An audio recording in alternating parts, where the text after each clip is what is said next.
नमस्कार मित्रांनो, आई कुठे काय करते या मालिकेच्या पुढील काही भागांमध्ये आपल्याला जबरदस्त असा ट्विस्ट बघायला मिळणार आहे. आपल्याला मालिकेमध्ये सध्या बघायला मिळतंय की संजना कशा प्रकारे गेम खेळते, कशा प्रकारे ती आता आरोहीला भडकवते आणि ती आता अनघा विरुद्ध आरोहीला उभं करते आणि आता ती याच गोष्टीचा फायदा घेत आणि आरोहीच्या फिलिंगचा उपयोग करून घेत स्वतःला फायदा करून तर घेणारच आहे. संजना आता खूप खालच्या थराला जाणार आहे आणि घरामध्ये असा भूकंप घडवणार आहे की ज्याने मात्र पूर्ण कुटुंबच उद्ध्वस्त होणार आहे आणि हे आपल्याला पुढे आता काही भागांमध्ये बघायला मिळणार आहे. मित्रांनो, पुढे नेमकं काय होणार आहे हे जर जाणून घ्यायचं असेल तर हा व्हिडिओ मात्र शेवटपर्यंत नक्की बघा. मित्रांनो, आता होतं असं, संजना प्लॅन करून आता एक गोष्ट करते, ते म्हणजे आरोहीला आता ती खूप जास्त भडकवून देते आणि ती म्हणत असते की हे बघ, अनघा म्हणते ना तुझी बहीण आहे, तुझ्यासाठी हे करेल ते करेल, मग तू तिच्याकडे तिचीच मुलगी का बरं मागत नाही, जानकीला मागून घे. आरोही आता या गोष्टीला होकार देते आणि लगेचच या गोष्टीची अंमलबजावणी करते. आरोहीला आता पूर्णपणे भडकवलेलं असतं संजनाने. मग आरोही लगेचच संजनाच्या बोलण्यामध्ये आलेली असते. संजना जसं सांगेल तसं आता आरोही करायला लागलेली असते, कारण की आता आरोहीला मात्र घरामध्ये कुणाचंही बोलणं सहन होत नसतं. तिला सगळे तिच्या विरोधात वाटायला लागलेले असतात. ती तसं म्हणतही असते, माझ्या बाबतीत कोणीही विचार करत नाही, फक्त आणि फक्त माझ्या विरोधातच सर्वजण विचार करतात. संजना आता तिला म्हणत असते की तू जानकीला माग. मग आरोही आता घरामध्ये हट्ट धरते की मला आता जानकी दे. तेव्हा मात्र अनघा या गोष्टीने खूपच जास्त हलून गेलेली असते. अनघा मात्र खूप जास्त टेन्शन मध्ये आलेली असते. परंतु आता अनघा मनावरती दगड ठेवते आणि जानकीला आता आरोहीला ती देऊन टाकते. तेव्हा मात्र संजना खूप खुश होते. संजनाला आता खूप आनंद वाटत असतो. अनघा मात्र मनातल्या मनात स्वतःलाच दोष देत असते आणि म्हणत असते की माझ्यामुळेच आरोहीवरती ही वेळ आली आणि सगळं काही असं घडलं. परंतु आता अनघाने जानकीला आरोहीकडे दिलं तरी सुद्धा इतकं काही तिला वाईट वाटत नसतं. आरोही ही आपल्यासारखीच आई आहे आणि ती तिचा सांभाळ चांगला करेल आता अनघाला वाटत असतं. परंतु अभिला मात्र या गोष्टीचा फार राग आलेला असतो. अभि म्हणत असतो की अनघा, तू हे काय केलेस? अगं, आपली मुलगी आहे जानकी, माझं किती प्रेम आहे जानकीवरती. तेव्हा मात्र अनघा अभिला समजावून सांगते की आपल्या घरातच राहणार आहे ना शेवटी जानकी, आणि आपल्या डोळ्यासमोरच असेल. काय झालं, आरोहीने सांभाळलं काय आणि मी सांभाळलं काय? तसंही आरोही सांभाळत होती ना तिला, काय प्रॉब्लेम नाहीये, जानकी असू दे तिच्याकडे. तेव्हा मात्र आता या गोष्टीचा असा अर्थ लावून घेतल्यामुळे संजनाने हे ऐकलेलं असतं आणि संजनाला दिसत असतं की कुठेतरी या गोष्टीचा काही जास्त प्रभाव झालेला नाहीये, या गोष्टीचा काही जास्त मोठा भूकंप झालेला नाहीये घरामध्ये. म्हणून मग आता संजना डोक्यात विचार आणते की आता काहीतरी मोठं करायचं आणि म्हणूनच संजना लगेचच आरोहीचे कान भरायला जाते आणि म्हणत असते, अगं, तिने तुला आरोही दिली कारण की तिच्या डोळ्यासमोर आहे आरोही, म्हणून तिला काही वाटलं नाहीये त्याचं. परंतु तुझ्या एक गोष्ट लक्षात येते का? अगं, आरोही जर तुझ्याकडे आहे आणि तिच्या डोळ्यासमोर आहे म्हणजे तिला त्याचं काही दुःखच नाहीये. खरं तर उलट तिचंच काम सोपं झालं. खरं म्हणजे तिला सांभाळायला कुणीतरी एक माणूस मिळालं. आता तिला वाटेल तेव्हा ती आरोहीला घेते. तेव्हा मात्र आता आरोही विचार करत असते की मग काय प्रॉब्लेम आहे, मला काहीही प्रॉब्लेम नाहीये, परंतु मला जानकी आता मिळाली आहे ना. संजना मात्र तेव्हा म्हणत असते की अगं, पण तुझ्या लक्षात येते जानकी तिच्याही डोळ्यासमोर आहे आणि तुझ्याही डोळ्यासमोर आहे, म्हणजे याचा अर्थ तिला काहीही वाईट वाटलेलं नाहीये आणि तुझं जसं मूल गेलं तसं काही तिचं मूल गेलेलं नाहीये. तेव्हा मात्र तू जरा विचार कर. तेव्हा आरोही विचार करत असते की हो, संजनाचं बरोबर आहे, म्हणजे मला जे दुःख झालंय ते मात्र अनघाला झालं नाही, त्याच्यामुळे अनघाला काही वाटत नाही, त्यामुळे तिने मला इझिली जानकीला देऊन टाकलं. त्याच्यामुळे आता आरोही विचार करत असते की संजना म्हणते तसं मी करू का? तेव्हा मात्र संजना आता आयडिया देत असते. संजना म्हणत असते की हे बघ, आता मात्र तुला खरंच जर परीक्षा घ्यायची असेल ना अनघाची, तर तुला एक माझी गोष्ट ऐकावी लागेल, परंतु ती गोष्ट मी वेळ आल्यानंतर तुला सांगेल, असं आता संजना आरोहीला म्हणत असते. तेव्हा मात्र आता संजना इकडे आलेली असते, घरामध्ये आलेली असते आणि तेवढ्यातच दरवाजा कोणतरी वाजवतं. तेव्हा मात्र संजनाला माहिती असतं की तो 100% बिल्डर आहे, कारण की आधीच त्याचा फोन येऊन गेलेला असतो. त्यामुळे आता संजना आणि आन्या खूप घाबरलेले असतात. बाहेरून बिल्डरचे माणसं आलेले असतात, बिल्डरही आलेला असतो आणि आता त्यांच्याकडे तो पैसे मागत असतो. तेव्हा मात्र संजना आता खूप घाबरून गेलेली असते. तिने दरवाजा देखील लावून घेतलेला असतो, परंतु आता ते इतक्या मोठमोठ्याने दरवाजा वाजवत असतात की त्यांना आता दरवाजा उडावाच लागतो. आणि आता संजना आणि आन्याला दोघांनाही बिल्डरच्या माणसाने चांगलं दणकवलेलं असतं आणि आता त्यांच्याकडे ते पैसे मागत असतात. जातात. तुम्हाला वेळ दिलेली होती, काय झालं, माझे पैसे कुठे, असं आता बिल्डर म्हणत असतो. बिल्डरचं हे बोलणं ऐकून मात्र आता संजना आणि आन्या चांगलेच कोमात गेलेले असतात, चांगलेच हादरून गेलेले असतात. कारण की बिल्डर म्हणालेला असतो की जर तुम्ही मला माझे पैसे दिले नाही तर बघा तुमचं होत्याचं नव्हतं करून ठेवील. तुम्ही आता जेल झाली आहे तुम्हाला, परंतु तुम्हाला डायरेक्ट थेट स्वर्गात पाठवील, एवढं लक्षात ठेवा, असं आता बिल्डर म्हणत असतो. तेव्हा मात्र आता हे बिल्डरचं बोलणं ऐकून आता मात्र संजना आणि आन्या फारच टेन्शन मध्ये आलेले असतात. कारण की आता बिल्डरने चांगलाच धडा शिकवलेला असतो आन्या आणि संजनाला, आणि त्यांनी पैशाची मागणी केलेली असते. आता ही पैशाची मागणी बघून मात्र संजना आणि आन्याला सुचत नसतं की नेमकं करायचं तर करायचं काय. पैसे आणायचे तर आणायचे कुठून, ना जॉब आहे, ना नोकरी आहे, ना पैसा आहे, कुठून आणायचे पैसे. तेव्हा मात्र आता दोघेही टेन्शन मध्ये आलेले असतात. संजनाच्या डोक्यात एक प्लॅन येतो. आता मात्र पैसे तर लागणार आहे आणि कुठल्याही परिस्थितीत हा आपला बिल्डर काय आपल्याला सोडणार नाही.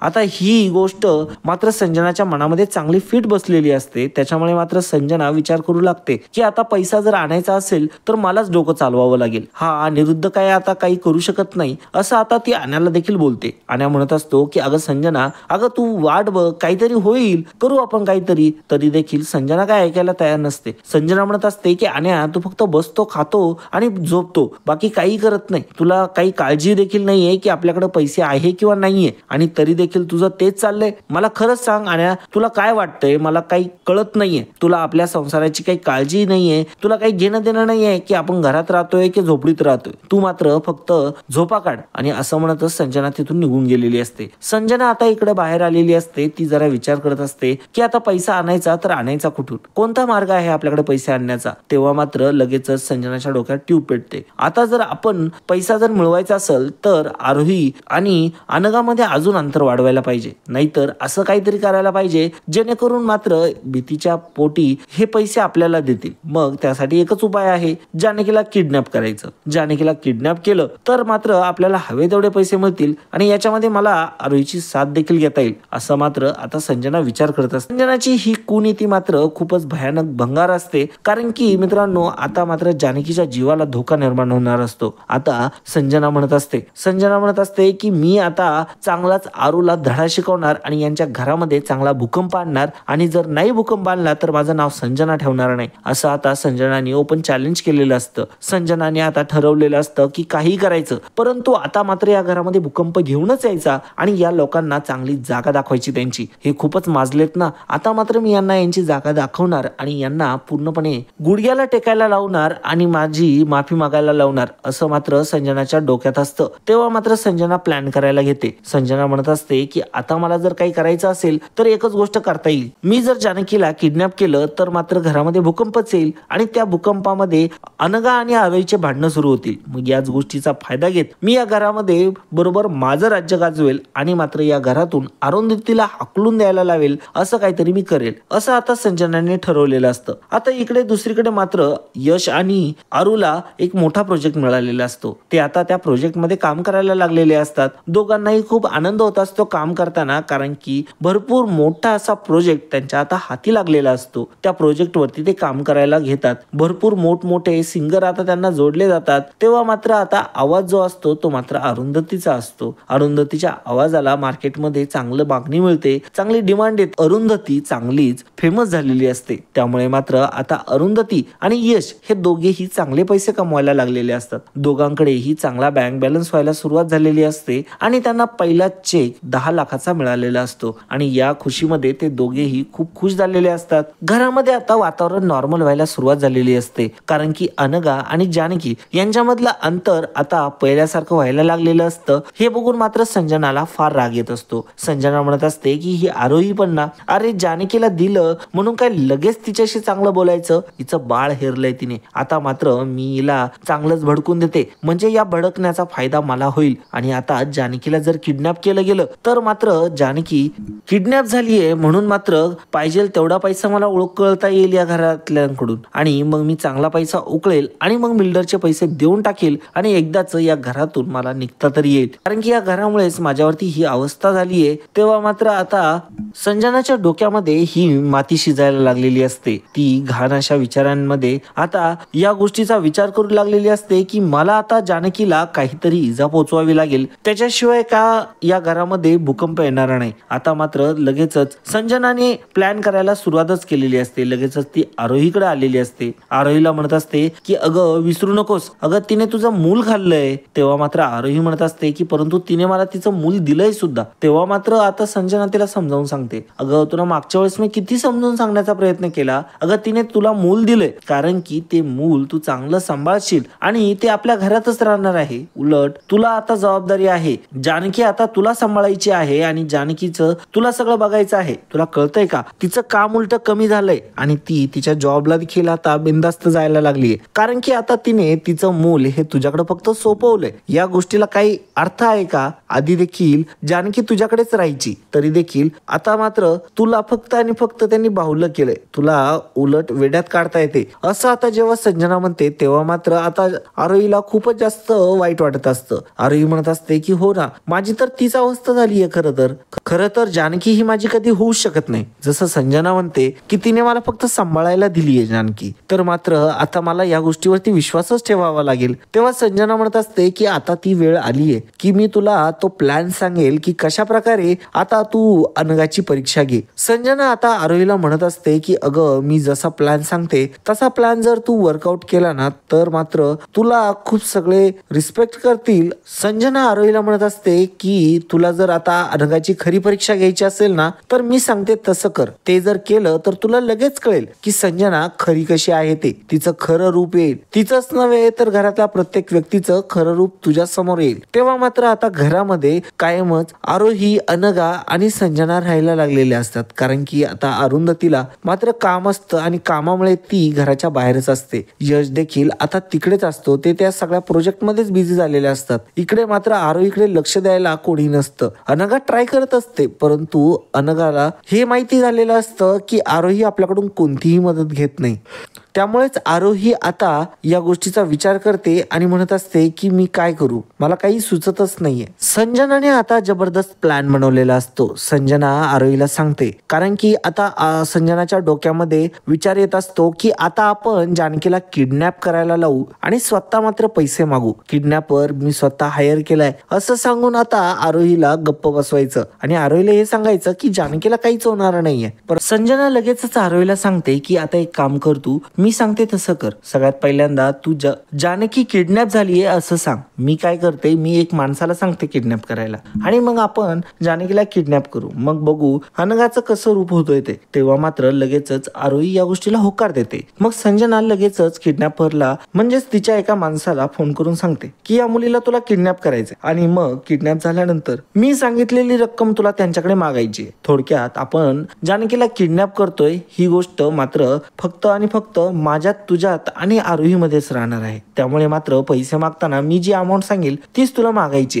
तेव्हा मात्र आता आरोहीने ही गोष्ट केलेली असते आणि आरोहीने आता या गोष्टीला होकार देखील दिलेला असतो. त्यामुळे मात्र आता आरोही त्या प्लॅन मध्ये सामील झालेली असते आणि तिला संजनाने सामील देखील केलेलं असतं. आता आरोहीने सांगितलं घरामध्ये तेव्हा मात्र आरू, घरातले सर्वजण मात्र खूप जास्त घाबरलेले असतात आणि आरू आता इतकं सांगते म्हटल्यानंतर सर्वांना विश्वास बसतो की आता जानकीला खरंच कोणीतरी किडनॅप केलंय आणि मात्र आता काहीतरी करायला पाहिजे असं आता सर्वांना वाटत असतं. यश मात्र पूर्ण घाबरून गेलेला असतो आणि आता अनघा सुद्धा खूप घाबरलेली असते. अनघा म्हणत असते की अगं कशी काय झालीये जानकी किडनॅप. तेव्हा मात्र आरोही म्हणत असते की मी बाहेर गेले, मी गार्डन मध्ये तिला खेळवत होते आणि काय झालं काय माहिती, माझं लक्ष थोड्या वेळासाठी दुसरीकडे गेलं आणि कोणीतरी लगेचच हिला उचलून नेलं. लगेचच जानकी तिथे मला दिसेनाशी झाली आणि मात्र मला काही बोलायला पण टाइम मिळाला नाही, काही करायला पण टाइम नाही मिळाला आणि मला दिसलं पण नाही की कोणी नेलं जानकीला. तेव्हा मात्र अनघा म्हणत असते की अगं तुला कळालं कसं काय नाही, अगं तुझं लक्ष कुठं होतं. तेव्हा मात्र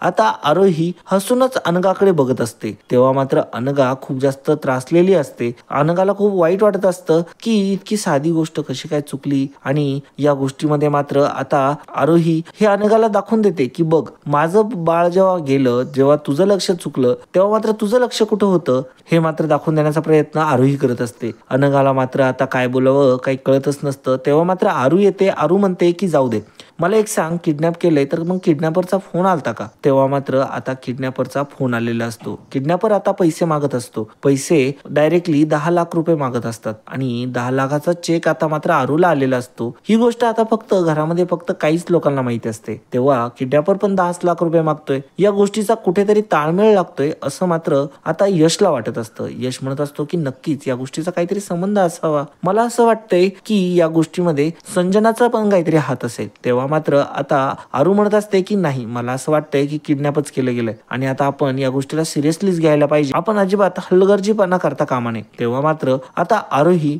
बघते की अनघा काही तिच्यावरती इतकी चिडत नाहीये. अनघा का चिडत नाहीये या गोष्टीचं तिला खूप वाईट वाटत असतं की माझं मूल गेलं तर मी किती जास्त हायपर झाले होते आणि अनघा मात्र आता फक्त रडतीये बिचारी. ती मला काही बोलत पण नाहीये. आता ही गोष्ट आता आरोहीला हळूहळू समजायला लागलेली असते. आरोहीला आता वाटत असतं की मी कुठेतरी चूक तर नाही ना केलीये आणि इतके पैसे का बरं मागताय. तेव्हा आरोही संजनाकडे जाते. संजनाला म्हणते की अगं पैसे का बरं मागताय. तेव्हा मात्र आता संजना म्हणते की अगं किडनॅपिंग खरी वाटायला पाहिजे ना. तेव्हा मात्र आरोही म्हणते की हे तर आपल्या प्लॅन मध्ये नव्हतं. किडनॅप झालं एवढंच सांगायचं आणि किडनॅप पण काही वेगळं कोणी करणार नव्हतं तर ते तुझेच कोणतरी माणसं करणार होते आणि लगेचच जानकीला आणून देणार होते. तेव्हा मात्र आता संजना म्हणत असते की मी त्या माणसांना तर सांगितलं होतं. तेव्हा मात्र आरोहीच्या लक्षात यायला लागतं की आपण नक्कीच या गोष्टीमध्ये फसत चाललोय. संजना काहीतरी वेगळं करायला लागलीये आणि या गोष्टीची जाणीव आरोहीला झालेली असते. परंतु आता काय करणार, आता काही बोलू पण शकत नसते. तेव्हा मात्र संजना आता सांगायला लावते की आरोही तू एक काम कर, तुला खरंच माझं खोटं वाटतंय ना, मी चुकीची वाटतंय ना, तू 1 मिनिट एक काम कर. आता तू एक गोष्ट असं सांग का किडनॅपरचा फोन आला होता आणि पैसे जर नाही दिले तर मात्र जानकीला मारून टाकील असं आता तू सांगायला लाव. तेव्हा मात्र आता आरोही सांगायला जाते, घरामध्ये असं सांगते. तेव्हा मात्र अनघा फारच रडायला लागते. अनघा तरीही आरोहीला काही बोलत नाही. तेव्हा मात्र सर्वजण आता खूप विचलित झालेले असतात. अनघाला इतका जास्त त्रास होत असतो तरी देखील आरोहीला मात्र कोणीही काही त्रास देत नसतं. आरोहीला कोणीही काही बोलत नसतं. आता मात्र यश म्हणत असतो की थांब, मीच बघतो आता या गोष्टीला, मी पोलिसातच जातो. तेव्हा मात्र आरोही म्हणते की मला त्या किडनॅपरने सांगितलंय पोलिसात जर गेलात तर मात्र जानकीचे तुकडे तुकडेच बघायला मिळतील. तेव्हा मात्र आता यशचा सुद्धा विलास खुंटतो. तेव्हा मात्र आता एक गोष्ट अशी झालेली असते की आता संजना या गोष्टीचा खरंच खूप जास्त विचार करायला लागलेली असते की आता पैसे मिळताय की नाही. तेव्हा मात्र यश आणि आरू दोघीही बोलत असतात. आरू म्हणते की एक काम करू आपण, आपल्याला ते 10 लाख रुपये मिळालेत ना, आपण तसेच्या तसे ते देऊन टाकू किडनॅपरला. तेव्हा मात्र यश म्हणत असतो की अगं परंतु आपण पैसे देऊ आणि जानकी आपल्याला ते देतील हे कशावरून. तेव्हा मात्र आरू म्हणते की ते काही असू दे, आपण मात्र ते 10 लाख रुपये त्यांना देऊन टाकू, आपली मात्र जानकी आपल्याला मिळेल मला खात्री आहे. तेव्हा मात्र ते पैसे देण्यासाठी आता यश निघालेला असतो. परंतु आता इकडे आरू आणि यश या सगळ्यांनी मिळून आणि नितीन देखील आता त्यांना मिळालेला असतो, यांनी मिळून एक प्लॅन बनवलेला असतो. सोबतच पोलीस देखील असतात आणि या गोष्टीची भनक मात्र आता संजनाला देखील लावून दिलेली नसते. कारण की यश आणि आरू यांचा सगळ्यांचा जो संशय असतो तो आता संजनावरती असतो आणि नंतरूनच या गोष्टीचा खुलासा मात्र आता यशला झालेला असतो की हे सगळं संजनाने प्लॅन केलेलं आहे. तेव्हा मात्र संजनाला पुन्हा पोलिसांच्या ताब्यात द्यायचं याच्यापेक्षा उत्तम पर्याय नाही असं मात्र आता यश आणि आरू यांना वाटत असतं. म्हणूनच आता ते सगळे सिक्युअरली खेळत असतात. आता मात्र आरूला या गोष्टीच्या बाबतीत माहिती असतं, अनघाला या गोष्टीबाबत काही माहिती नसतं. अनघा मात्र बिचारी रडत असते, तिला खूप वाईट वाटत असतं आणि मग आता या गोष्टीचा असा विचार होत असतो की संजनाला माहिती असतं की आता पैसे घेऊन तर गेलेत.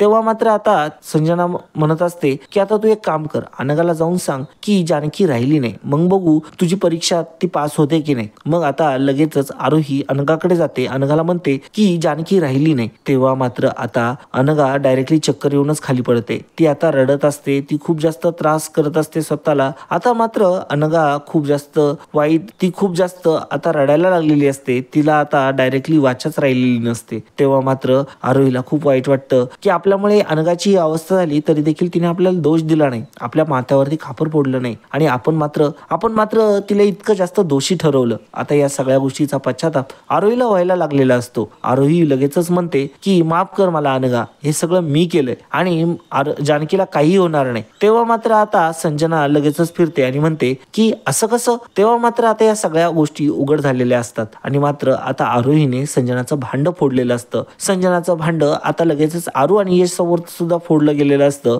तेव्हा मात्र संजना म्हणत असते की तू माझं भांड फोडलं ना, आता बघ, आता मात्र जानकी तुम्हाला मिळणार नाही. जानकीचं काय होतं ना ते बघतच राहा. तेव्हा मात्र पोलीस लगेचच घरी येतात आणि लगेचच संजनाला बेड्या ठोकतात आणि म्हणतात की तू आता जेलच्या बाहेर कशी निघते आम्ही बघतो. आतापर्यंत तू खूप गुन्हे केलेत, आता मात्र तुला कोणत्याच गुन्ह्याची माफी मिळणार नाही. आता मात्र तुला शिक्षा तर भोगावीच लागणार हे मात्र नक्की. आणि आता तुला खडी फोडावी लागणार आणि कायमच आता जेलमध्ये राहावं लागणार. वेळ आली तर तुला फाशीची शिक्षा सुद्धा होऊ शकते असं आता तिला आरू म्हणत असते. आरू मात्र खूप जास्त भडकलेली असते आणि म्हणत असते की आता बघ, तू हे जे नाटकं केले ना काही, हे आता तुला खूपच महागात पडणार. आणि आता जानकी यश आणि नितीनच्या ताब्यात असते. त्या समोरच्या व्यक्तीला सुद्धा पोलिसांनी चांगलंच धुतलेलं असतं. तो व्यक्ती सुद्धा आता पूर्णपणे फटकवलेला असतो पोलिसांनी आणि मात्र जानकीला सुखरूपपणे ताब्यात घेतलेलं असतं. अनघाला मात्र आता जीवात जीव आलेला असतो आणि आता आरोही मात्र अनघाला मिठी मारते आणि दोघी बहिणीसारख्या आता दोघी राहायला लागलेल्या असतात. आरोही म्हणत असते की मला माफ कर, तुझ्यासोबत घडलं ते एक इन्सिडेंट होता, अपघात होता, परंतु मी जे केलं याला बदला म्हणतात आणि मला खरंच वाईट वाटतंय की मी असं वागले, मला माफ कर अनघा, असं आता आरोही जीव काढून म्हणत असते. संजनाला मात्र आता पोलिसांनी फोडायला नेलेलं असतं. अनिरुद्ध तिथं आलेला असतो. अनिरुद्ध म्हणत असतो की संजना काय करून ठेवलेस तू हे, खरंच मला खरंच ही अपेक्षा नव्हती तुझ्याकडून तू असं वागशील म्हणून. तेव्हा मात्र आण्याला ती म्हणत असते की आण्या, तुझ्यामुळे ही अवस्था झाली आहे माझी आज, तू काही केलं नाही ना म्हणून मला हे पाऊल उचलावं लागलं. आणि ते पैसे मी माझ्यासाठी नव्हते काढले, मला ते पैसे याच्यासाठी हवे होते की मला त्या बिल्डरचे धमक्या येत होत्या आणि आपला जीव धोक्यात जात होता म्हणून मी हे केलं आणि जानकीला तसंही मी काही करणार नव्हते. तेव्हा मात्र आरू म्हणत असते की तू जर चांगल्या मार्गाने पैसे मागितले असते ना, कदाचित आम्ही तुला ते दिले देखील असते आणि दिलेच असते. आम्ही या गोष्टीसाठी तू मदत जर मागितली असती तर आम्ही तुला मदत केली नसती, असं कधी झालं नसतं. परंतु तू चुकीच्या मार्गाने मागितले आणि तू चुकीच्या मार्गाने हे सगळं केलंस, याच्यामुळे तुला आता ही शिक्षा भोगावीच लागणार असं म्हणताच आता संजनाला पश्चाताप झालेला असतो. संजना मात्र आता खूप जास्त रडत असते आणि रडत रडत तिला आता घर पडत तिला मात्र सालपाटवत आता मात्र पोलिसांनी जेलमध्ये घातलेलं असतं आणि खडी फोडायला आता संजना जेलमध्ये गेलेली असते. संजनाची खूप दयनीय आता अवस्था होणार असते. तर मित्रांनो, पुढे आपल्याला हे बघणं फारच रंजक ठरणार आहे. जर मित्रांनो तुम्ही अजूनही चॅनलला सबस्क्राईब केलं नसेल तर मित्रांनो चॅनलला सबस्क्राईब केल्याशिवाय कुठेही जाऊ नका. तर मित्रांनो आजच्यासाठी इतकंच. पुन्हा भेटूया पुढच्या भागामध्ये. तोपर्यंत जय हिंद, वंदे मातरम, जय महाराष्ट्र.